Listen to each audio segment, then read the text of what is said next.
Allahu Akbar, tuan, tanda demi tanda, tanda demi tanda.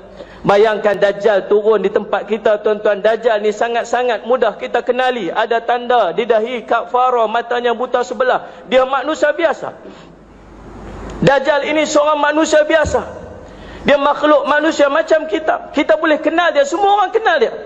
Kalaulah Dajjal datang sini dengan tulis kafara di dahinya, dengan subhanallah matanya buta sebelah, adakah kita nak ikut dia?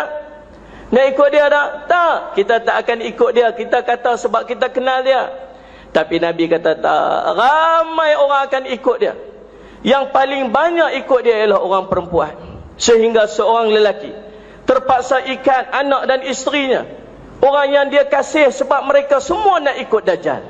Tuan-tuan, subhanallah, bayangkan pada ketika itu kita dalam kelaparan yang teramat sangat.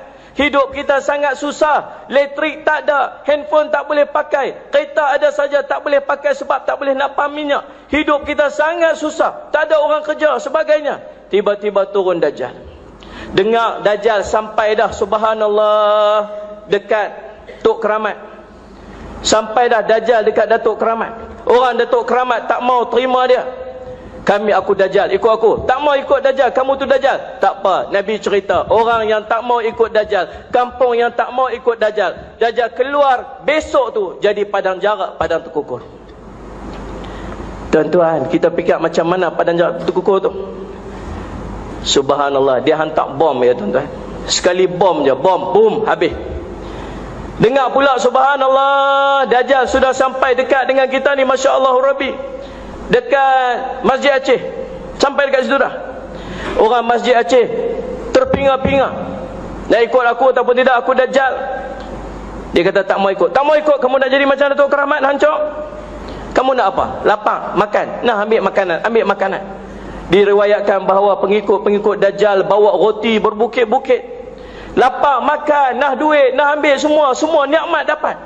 Yang sana tak mau ikut, hancur. Yang ikut dia dapat nikmat, tuan-tuan, makanan apa semua, hebat tempat dia. Lembu-lembu, binatang ternak, gemuk-gemuk. Tiba-tiba kita dengar yang Dajjal sudah sampai, nak sampai dekat Jalan Perak, nak sampai dekat tempat kita ni. Tuan-tuan, kita bermesyuarat, agaknya waktu tu apa keputusan kita? Ni Dajjal nak sampai ni, macam mana ni, kita nak buat apa ni? Ada kata apa? Jangan ikut, tengok Tok Keramat apa jadi. Kita kena, kalau kita ikut ni, tengok ni nikmat depa semua dapat. Waktu tu akan ada orang yang angkat tangan kata apa? Kita darurat sekarang ni, kita darurat, kita ikut Dajjal. Tuan-tuan, subhanallah, bayangkan waktu tu kita berada pada waktu tu, subhanallah, tuan-tuan, fitnah yang cukup besar, fitnah Dajjal, ujian yang cukup hebat, ujian Dajjal. Sebab tu para sahabat cukup takut untuk berada pada zaman ni. Para sahabat minta jangan sampai pada zaman ni. Allah dah pilih kita untuk duduk pada zaman ni, tuan-tuan. Tanda demi tanda, tanda demi tanda, kita takut kita berada pada zaman kemunculan Dajjal. Oleh yang demikian, tuan-tuan, ulama' dah berpesan kepada kita, subhanallah, ulama' di Tarim berpesan kepada kita, banyakkan membaca surah Al-Kahfi. Baca surah Al-Kahfi, dan Dajjal akan turun, kata Nabi SAW, pada ketika mimbar khutbah sudah tidak lagi bercakap tentang Dajjal. Berapa lama tuan-tuan hidup, duduk di sini, berapa kali tuan-tuan dengar khutbah ni bercakap tentang Dajjal? Tak pernah ada sekarang, tuan-tuan sekalian, subhanallah. Dajjal akan turun pada ketika Dajjal sudah tidak dibicarakan di mimbar-mimbar. Tuan-tuan yang dirahmati Allah sekalian, yang pertama bagaimana yang perlu kita buat? Yang pertama, banyakkan membaca surah Al-Kahfi. 10 ayat awal surah Al-Kahfi dan 2 ayat akhir surah Al-Kahfi jadikan amalan seharian. Yang kedua, subhanallah, tuan-tuan, banyakkan berdoa, Allahumma inna na'udzubika min azabi jahannam, wa min azabil qabr, wa min fitnatil mahya wal mamat, wa min fitnatil masihid dajjal. Yang ketiga, tuan-tuan, lazimkanlah tuan-tuan untuk hadir ke majlis ilmu. Nabi sebut, man yuridillahu bi khairan yufaqihu fid din. Kalau Allah nak kepada ni keselamatan di dunia, keselamatan di akhiratnya, keselamatan waktu hidup di dunia, dijauhkan daripada fitnah Dajjal dan sebagainya, yufaqihu fid din, Allah akan bagi dia faham urusan agama dia. Nak faham urusan agama, tak boleh duduk di rumah, tuan-tuan. Nak faham urusan agama, tak boleh nak gelak kah tengok maharaja lawak. Nak faham urusan agama, tak boleh duduk depan TV tengok kilauan emas. Nak faham urusan agama, mai duduk di majlis-majlis ilmu. Saya minta tuan-tuan, Setiap hari yang kita peruntukkan untuk dunia sepanjang hari, ambil sikit bainal maghrib wal isya. Di antara maghrib dan isya itu untuk hadir duduk mengaji sekejap sebagai bekal. Nanti kita kembali bertemu dengan Allah. Mudah-mudahan dengan sedikit bekal ni Allah selamatkan kita di dunia dan di akhirat daripada fitnah yang macam ni. Tuan-tuan yang dirahmati sekalian, ambil sikit masa, jangan terlalu sombong dengan Allah atas nikmat yang setiap hari Allah bagi pada kita. Bainal maghrib wal isya, tak dapat setiap minggu pun tuan-tuan, dapat 3 hari dalam seminggu pun jadilah. Ambil di antara maghrib dan isya, mai duduk mengaji sikit. Mudah-mudahan Allah selamatkan kita daripada fitnah Dajjal dan fitnah-fitnah yang berlaku sekarang ni, yang tak mampu, yang sangat susah untuk kita bendung. Tuan-tuan, jangan sampai nanti bangkit di depan Allah dalam keadaan menyesal sebab tak tahu apa-apa.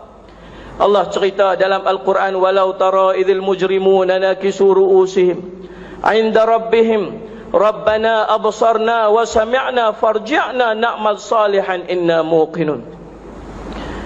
Allah sebut dalam Al-Quran surah As-Sajdah, walau tara idzil mujrimuna nakisu ru'usihim 'inda rabbihim.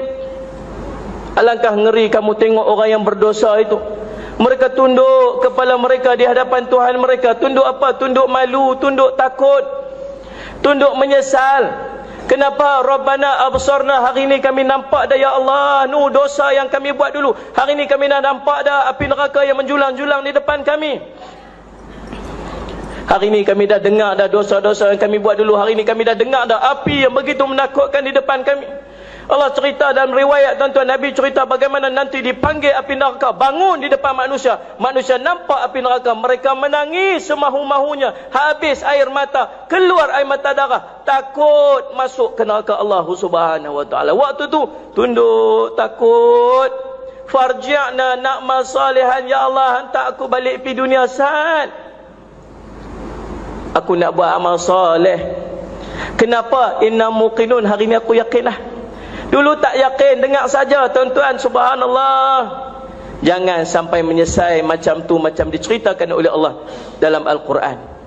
Tuan-tuan, ambillah pengajaran daripada kongsikan pada hari ini. Jangan sampai apa yang berlaku ini kita tidak mengambil sebarang pengajaran, mengambil sebarang pengajaran daripadanya, menyebabkan kita ini subhanallah dalam keadaan terpinga-pinga. Kalau nanti turunnya kiamat, kalau nanti turunnya Dajjal, kalau nanti turunnya fitnah, kita dalam terpinga-pinga, tidak tahu apa-apa, seperti seekor keldai yang bila turunnya kiamat dia terpinga-pinga, tidak tahu apa-apa. Barakallahu li wa lakum bil Qur'anil azim wa nafa'ani wa iyyakum bima fihi minal ayati wa dzikril hakim wa taqabbala minni wa minkum tilawatah innahu samiul alim. Aqulu qawli hadza wa astaghfirullah li wa lakum wa lisairil muslimin fastaghfiruhu fa ya fawzal mustaghfirin wa ya najatat taibin.